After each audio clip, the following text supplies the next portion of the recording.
to come to India, to learn with your wisdom, with your simplicity, your capacity to transform the world. We hope that our work here during these 2 days will be very fruitful, and we will come home to apply the things we discuss here. Thank you so much.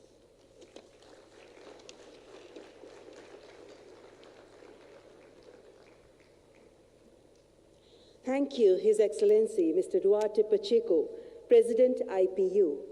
Respected ladies and gentlemen, I now make a humble request to the Honorable Prime Minister of India, Shri Narendra Modi, to address this august gathering.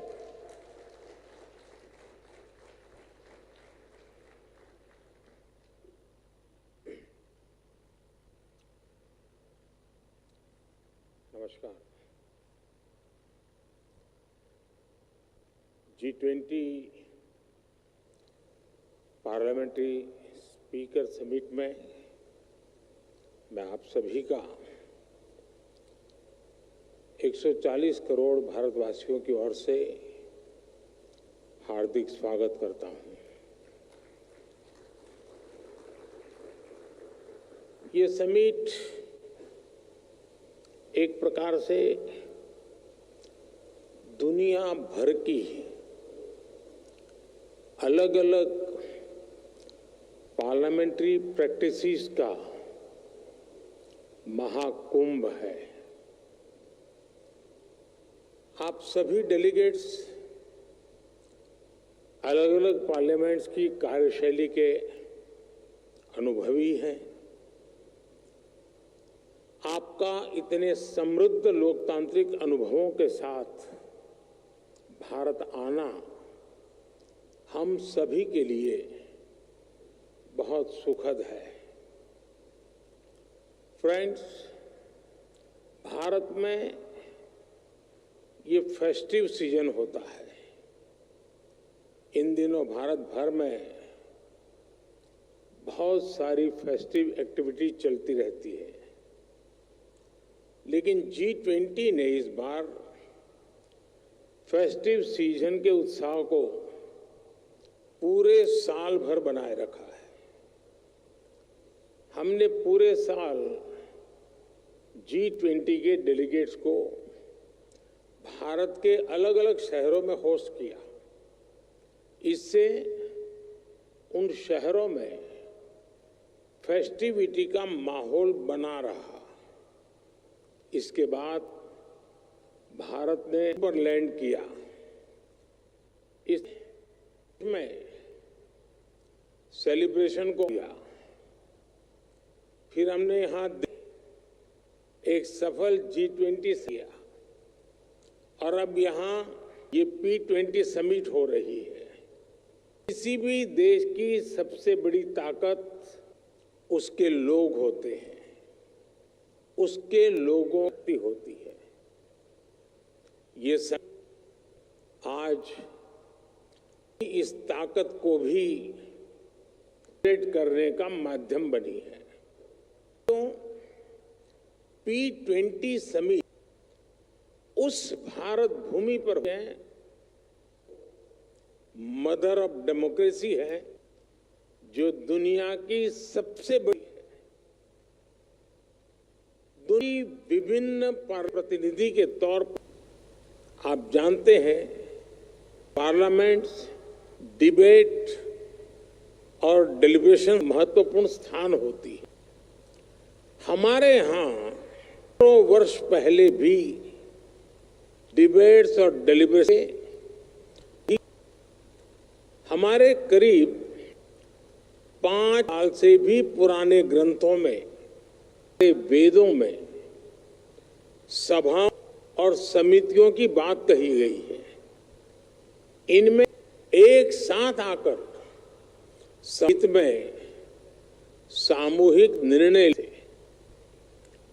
हमारे सपने वेद ऋग्वेद में कहा गया है, गच्छध्वं संवदध्वंसं मनासि जानताम। हम एक साथ चले, हम एक से हमारे मन एक हो। हमारे यहाँ ग्राम सभाओं में डिबेट के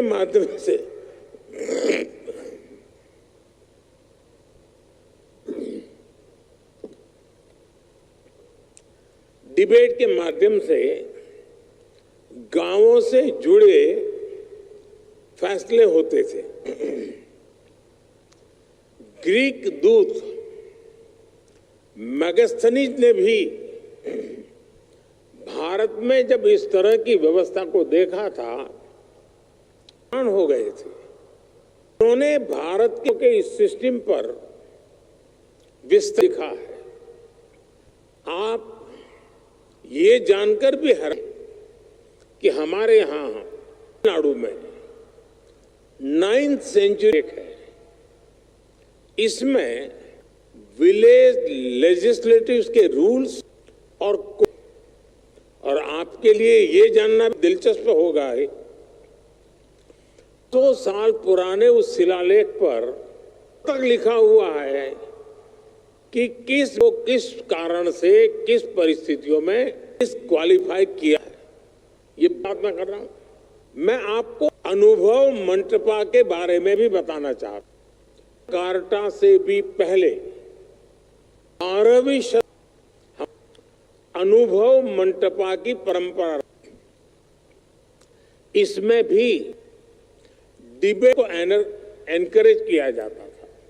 अनुभव मंटपा में हर वर्ग, हर जाति, हर समुदाय के लोग अपनी बात कहते थे। जसवरा की ये देन आज को गौरव। 5000 साल वेदों से लेकर यात्रा संसदीय ये विकास बल्कि पूरे विश्व की धरोहर है। समय के साथ भारत की संसदीय प्रक्रियाओं और सशक्त हुई। भारत में हम लोग इलेक्शंस को जानते हैं। 1947 में आजाद से अभी तक 17 जनरल और 300 से अधिक असेंबलीज इलेक्शंस हो चुके हैं। भारत दुनिया का सबसे बड़ा इलेक्शन ही नहीं कराता, बल्कि इसमें लोगों का पार्टिसिपेशन भी लगातार बढ़ रहा है। 2019 के जनरल इलेक्शन में देशवासियों ने मेरी पार्टी को लगातार दूसरी बार विजयी बनाया है। 2019 का जनरल इलेक्शन ह्यूमन हिस्ट्री की सबसे बड़ी डेमोक्रेटिक एक्सरसाइज थी। इसमें 60 करोड़ यानी 600 मिलियन से अधिक वोटर्स ने हिस्सा लिया है। आप कल्पना कर सकते हैं, तब भारत में 91 करोड़ यानी 910 मिलियन रजिस्टर्ड वोटर्स थे। ये पूरे यूरोप की कुल पॉपुलेशन से भी अधिक है। भारत के कुल रजिस्टर्ड वोटर्स में उसमें से 70% के आसपास का टर्नआउट ये दिखाता है कि भारत में पार्लियामेंट्री प्रैक्टिसेस पर लोगों को कितना ज्यादा भरोसा है। और इसमें भी एक इम्पोर्टेंट फैक्टर महिलाओं का सबसे अधिक पार्टिसिपेशन रहा। 2019 के इलेक्शन में भारत की महिलाओं ने रिकॉर्ड संख्या में वोट डाला। और साथियों, सिर्फ संख्या में ही नहीं, बल्कि पॉलिटिकल रिप्रेजेंटेशन के मामले में भी भारत के चुनाव जैसा उदाहरण आपको दुनिया में नहीं मिलेगा। 2019 के जनरल इलेक्शन में 600 से ज्यादा पॉलिटिकल पार्टी ने हिस्सा लिया था। इन चुनाव में 1 करोड़ यानी 10 मिलियन से ज्यादा गवर्नमेंट एम्प्लॉयज ने इलेक्शन का काम किया था। चुनाव के लिए देश में 1 मिलियन यानी 10 लाख से ज्यादा पोलिंग स्टेशन बनाए गए थे। साथियों, समय के साथ भारत ने इलेक्शन प्रोसेस को आधुनिक टेक्नोलॉजी से भी जोड़ा है। भारत करीब 25 साल से इलेक्ट्रॉनिक वोटिंग मशीन ईवीएम का इस्तेमाल कर रहा है। ईवीएम के उपयोग से हमारे यहां चुनाव में ट्रांसपेरेंसी और चुनाव प्रक्रिया में एफिशिएंसी दोनों बढ़ी है। भारत में वोटों की गिनती शुरू होने के कुछ ही घंटों में चुनाव परिणाम आ जाते हैं। अब मैं आपको एक और आंकड़ा दे रहा हूं, ये सुनकर भी आप चौंक जाएंगे।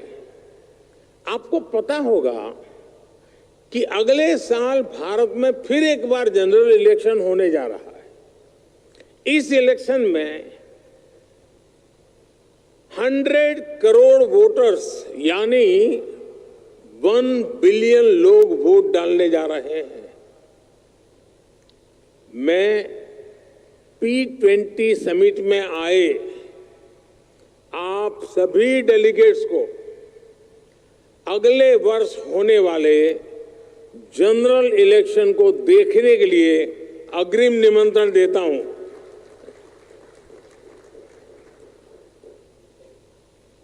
भारत को आपको एक बार फिर होस्ट करने में बहुत खुशी होगी। साथियों, कुछ दिनों पहले ही भारत की पार्लियामेंट ने एक बहुत बड़ा निर्णय लिया है, जिसमें मैं आपको आगे अवगत कराना चाहता हूं। भारत ने अपनी पार्लियामेंट और स्टेट लेजिस्लेटिव असेंबलीज में महिलाओं को 33% रिजर्वेशन देने का निर्णय लिया है। भारत में लोकल सेल्फ गवर्नेंस इंस्टीट्यूशंस में करीब 32 लाख यानी 3 मिलियन से अधिक इलेक्टेड रिप्रेजेंटेटिव्स हैं। इनमें से करीब 50% विमेन रिप्रेजेंटेटिव्स हैं।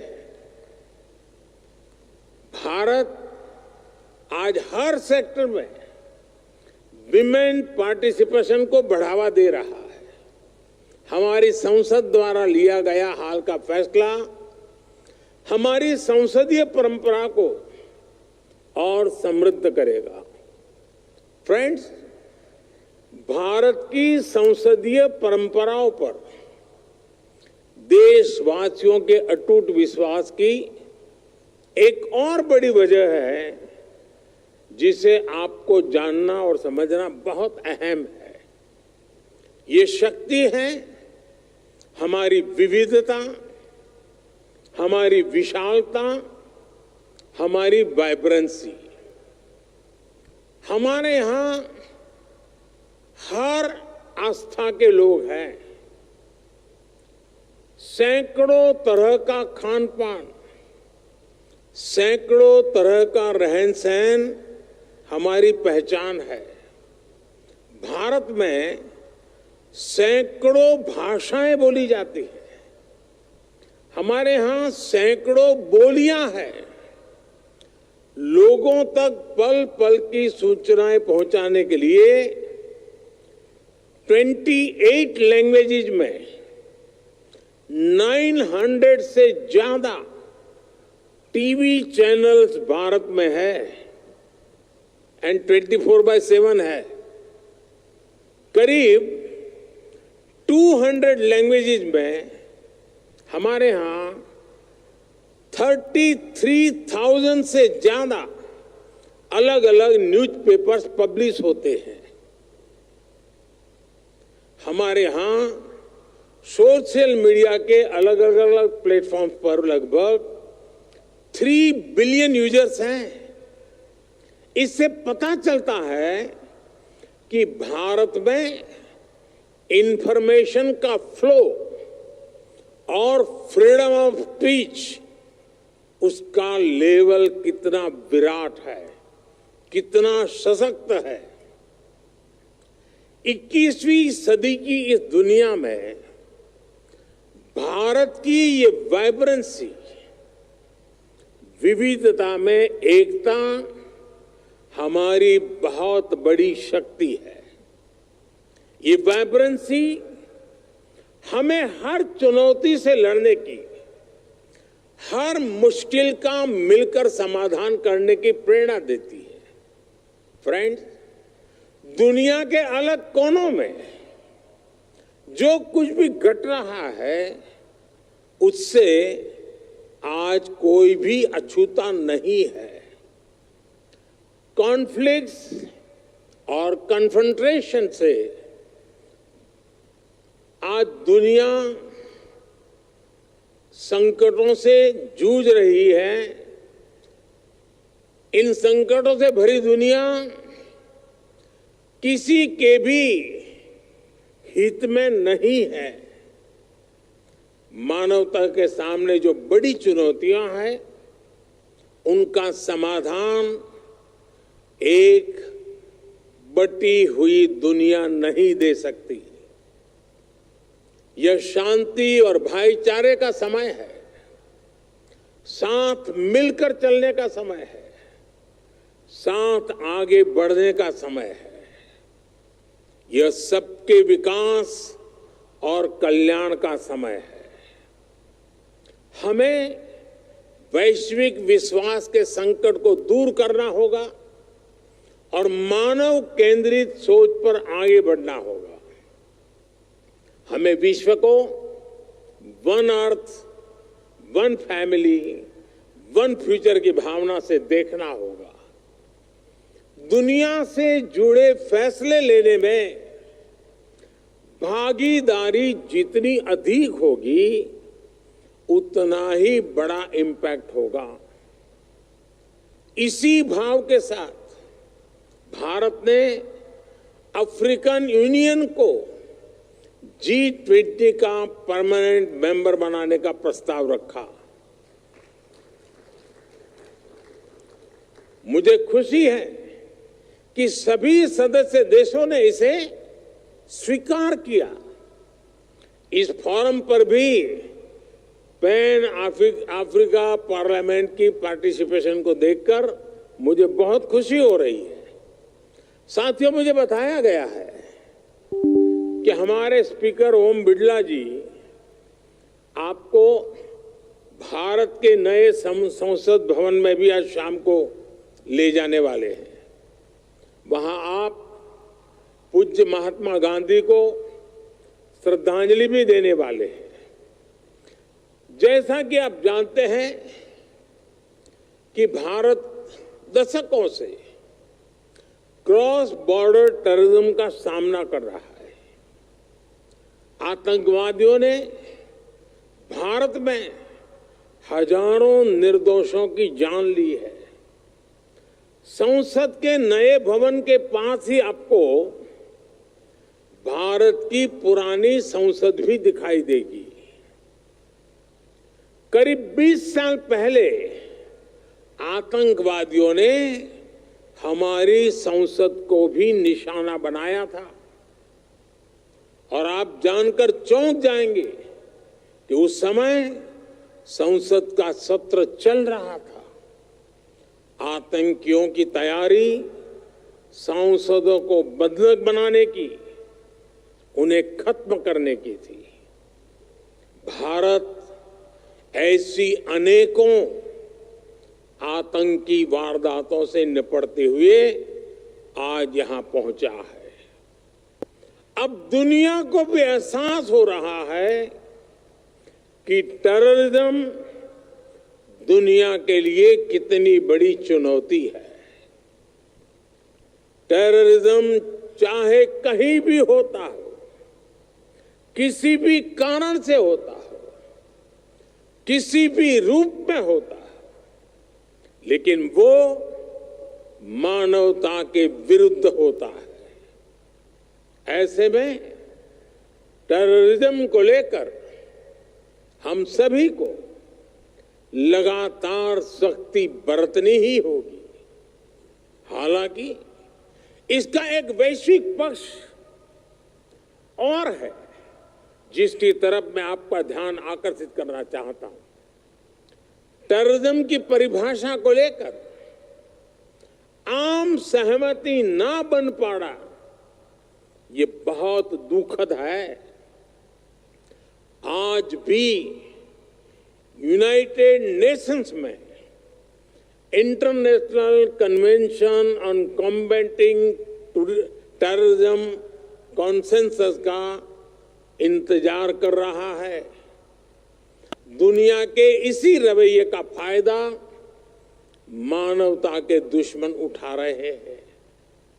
दुनिया भर की पार्लियामेंट्स को, रिप्रेजेंटेटिव्स को ये सोचना होगा कि टेररिज्म के विरुद्ध इस लड़ाई में हम कैसे मिलकर काम कर सके।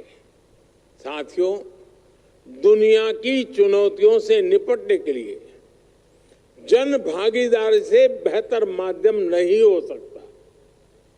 मेरा हमेशा से ही मानना रहा है कि सरकारें बहुमत से बनती है, पर देश सहमति से चलता है। हमारी पार्लियामेंट्स और ये P20 फोरम भी इस भावना को सशक्त कर सकती है। डिबेट और डेलिब्रेशन से इस दुनिया को बेहतर बनाने के हमारे प्रयास जरूर सफल होंगे। मुझे विश्वास है भारत में आपका प्रवास सुखद होगा। मैं एक बार फिर आप सभी को इस समिट की सफलता और भारत में आपकी सुखद यात्रा की शुभकामना देता हूं। बहुत बहुत धन्यवाद।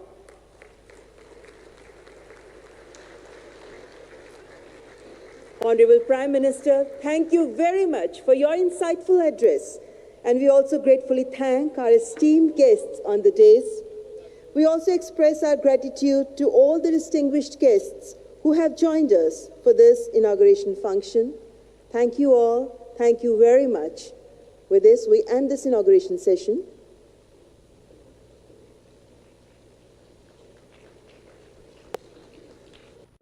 Your dreams make you think better, bigger, and farther. Your dreams make you